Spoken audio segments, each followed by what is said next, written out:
Hey everybody, this is Will hanging out at NAMM 2022. I am here in the D&B booth, and I have to say, Mark is here with me. Mark, thanks for your time. No problem. I have to give my personal endorsement up front. So our church in Austin Stone. Sweet. I don't know much about audio, but I know when I walk into a room that must have D&B, because as I walk between campuses and the ones that have D&B speakers, it's just so clear, sounds great. Less noise, more art. That sounds like a good catchphrase that somebody should. I think we should use. probably do that. I think you might. You might should use it. So, Mark, I'll shut up. No, please don't. Show me some of the cool stuff that you guys are showing here at the show. Yeah. So what we're showing off at this show is really kind of just a cool hangout room. Really, is Yeah, the this is a great majority of what space. we wanted to do. Just invite people in to hang out and Yeah. also be able to get hands-on with a system that we have for which we call Soundscape. Okay. So Soundscape is our object-based mixing with being able to move objects around in a space, but also in space, which is our room emulation. Okay. So we could have we have up to 9 different rooms that are in the software that we can make our room, enhance the room, make it sound bigger, smaller. Nice. Well, maybe not make the room sound Yeah. smaller, but just kind of different room sizes that we can put in there and different reverb times as well. Awesome. So, And so you have all these different speakers set up. Yeah. With the, is it a software type thing where I can move them between speakers? Is it integrated with my console? What's the way that I would control that and configure that? So what it is we're taking inputs from, it could be a console, it could be a computer, it could be multiple different things, as long as it currently is hitting a Dante network and hitting our processor. So the processor is the DS100, and so it's a 64 by 64 cross-point matrix, standalone. But then we could add the license for in-space, which is that room emulation, or in-scene, which is the object-based mixing. Okay, great. So with that, the software provides different views of what we can do. So we can send channels out of a console, we could direct out to the processor. And then within the processor and the visual of what the processor is doing, we can look at, say, different settings, different views. So here we could have the objects and move it and place it where we want in space. So we can get that that visual and also hearing of the localization of where it actually is on stage. So where it kind of improves the audio quality of maybe just having a stereo where if we're sitting on the right hand side, we're only hearing the right speaker. If we're on the left hand side, we only hear the left.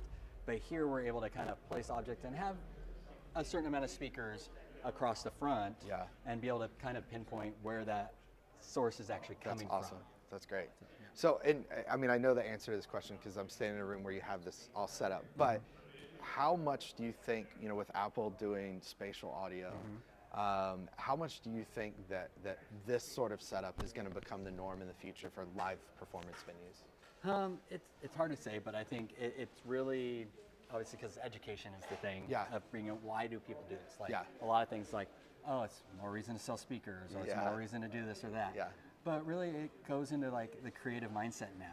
Like, we have musicians or creatives that just, their brains are getting more and more into things. So it kind of has that mindset of where we can go next with things. So, but also it's that connectivity of what's happening on stage to what's happening on the floor, to the congregation, or to just the people watching and listening. Right. So we sometimes have a disconnect if I'm sitting off to one side and somebody in the middle is singing or talking, but if I only hear it out of this, I have that disconnect. Right, where it could be almost a little bothersome, right? I'm trying to focus, but I'm hearing it. Where should I focus? What's going on? Or it could be if you have multiple people up on stage or singing and you're like, well, I don't really hear this person, or I don't hear this person. But being able to separate them across the speakers, and you can pinpoint where they're coming from. So you have that tendency, like, oh, I could hear that person now. Or also we have that connection of, so if we are singing worship or something, we have like 4, 5, 10, 15 singers up front, and somebody's leading. Who's leading? You're trying to find that person. Okay, look at IMAG, look at that. Okay, now we know who's leading. Right? Or if the audio is just telling us where to focus, that's where we focus. So it's that connection really can really expand on where it's going. So I do see it as a future that's awesome. tool. So it's both, it can be a creative thing where we're yet to know what can be done with it. Oh, yeah. But then also just clarity. Yeah. It's just representing what's happening on stage to the audience, to the congregation even better. And being able to have more objects coming across the more speakers, we have less overlapping of the frequencies. So like your acoustic guitar with your vocal or something. Maybe I don't have to do as much EQing to be able to create that space, because I don't need to create that space because it's happening by actually placing the objects where it needs to be. That's awesome. That's awesome. Mark, thanks for your time. No problem. Where can people go watching this to learn more about this system and D&B in general? dbaudio.com is our main website on that. Or if you're around NAMM, stop by NAMM, or check us out on the socials. Awesome, great. Mark, thanks so much for your time. No problem. Thank you guys for watching this video. To see the rest of our NAMM 2022 coverage, you can click the link in the description of this video to head over to the YouTube playlist. Thanks for watching. See you on the next one. Bye, everybody.